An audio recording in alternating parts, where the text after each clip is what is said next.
story behind the curtain that y'all don't see.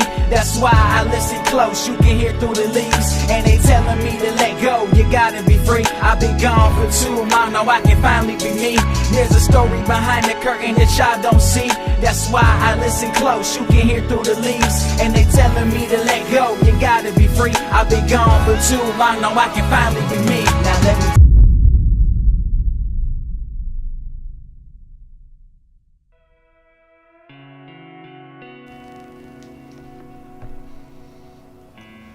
For those of you that don't know me, my name is Markus Brems. I'm from East Monroe, Illinois. I'm 25 years old, and this is the story behind the curtain.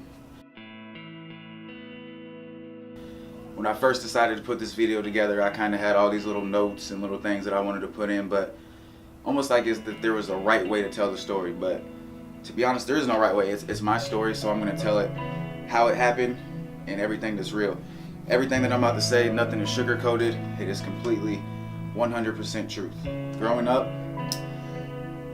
I lived with my dad and my mom. We kind of split. On Tuesdays and Wednesdays, I would go stay with my dad. Other days, I was with my mom. Now, granted, my dad always made sure he took care of me, but growing up, we were evicted 3 times.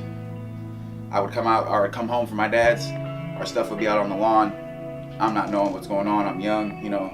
I don't know the story. I ended up deciding to go move with my aunt, and that's where I spent most of my high school career at. I lived with them for 5 years until I went off to college. Came back and lived with them for a year, and then I ended up moving back in with my mom.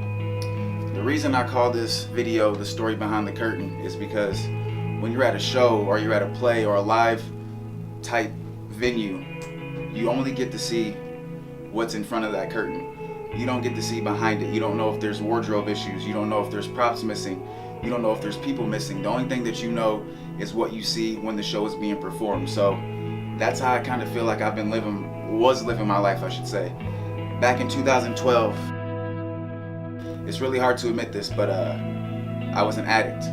I was full out, blown, addicted to pain pills. Not only was I addicted to pain pills, but I was battling through a depression. Anxiety took over as well too. I had a back injury and I went to a doctor. The doctor started prescribing me pain medication. He prescribed me pain medication for a year straight. He wanted me to get a procedure done. The procedure was $2,000. I could not afford the procedure because at the time I was only 21 years old. And when I told him that I could not afford to pay him the $2,000, he immediately dropped me as a client and pretty much told me that there was nothing that he could do for me. When you've been on pain pills for a year straight, you are now dependent on them. So I had no other choice but to look to the streets. So I started buying them in the streets, buying them from whoever I could, calling this dealer, that dealer. The crazy thing is that when you're addicted to something, you don't even realize the amount of money you're spending. You don't realize the stories you're telling to get out of a certain situation so that you can go pick it up or so that you can borrow money.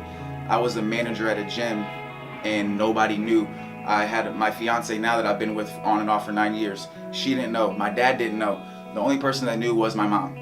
I would tell Chelsea a story just so I could leave the house to go pick up some pills, or I would be at work and I would tell my assistant manager that my mom needed money or that my mom needed something just so I could go meet somebody. I would come up with the money some way, somehow, and it just started taking control of me. Got me to a point where I was literally at rock bottom, and I knew that if I didn't do something now, then my life was gonna get real bad real soon.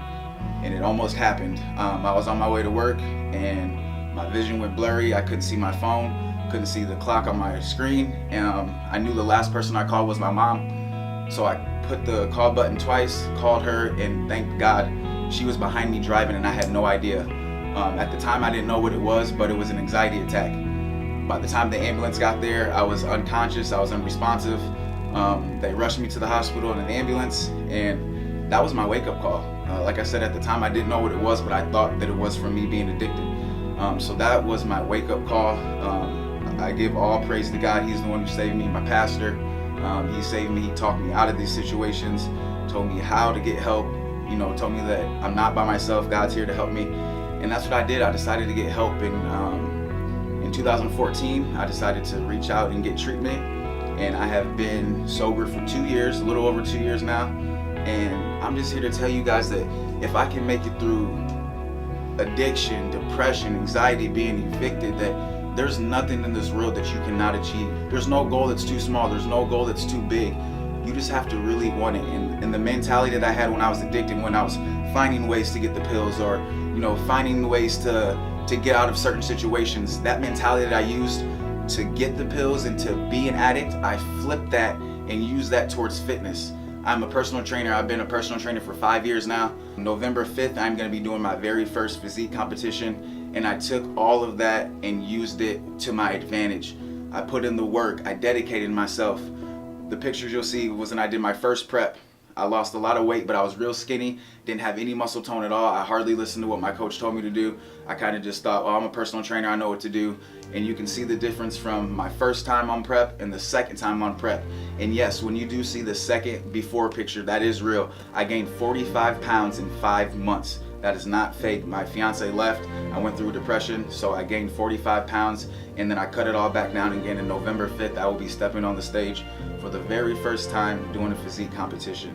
So guys, like I cannot stress to you enough that if you really have a goal, if you really have a dream, go for it. Do not let anything stop you. Ultimately, you have to want it. Nobody can want it for you. I can give you the map, but I can't make you travel the road. You have to want it for yourself. If it doesn't challenge you, it doesn't change you. And one thing I always tell my clients, my class participants, I tell myself, is that it's mind over matter. If your goals really matter, you will not mind putting in the work to do it. Anything worth having, we have to work for. Results are earned and they're not given. So if there's something that you want, whether it's you want to lose weight, you want to have a nice car, you want to have a nice house, you want to be able to support your family, you have to go and put in the work, whether it's staying up all night studying for a test, whether it's going days without sleep because you have to work 12 to 16 hour days or whatever it may be. You have to be willing to sacrifice things. You have to be willing to give up those small things to make the big changes. And I'm here to tell you guys that I'm a prime example of that. I was evicted when I was younger. I was separated, or I shouldn't say I was separated from my mom. I left and moved with my aunt and really wasn't in contact with my mom for a bunch of years. I was an addict. I battled from depression. I battled through anxiety.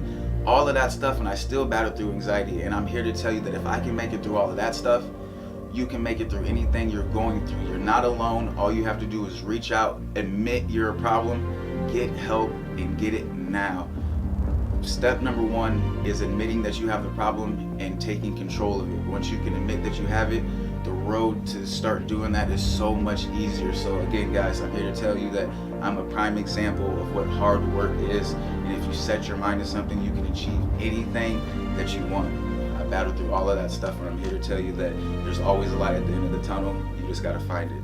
This is the close to the story behind the curtain.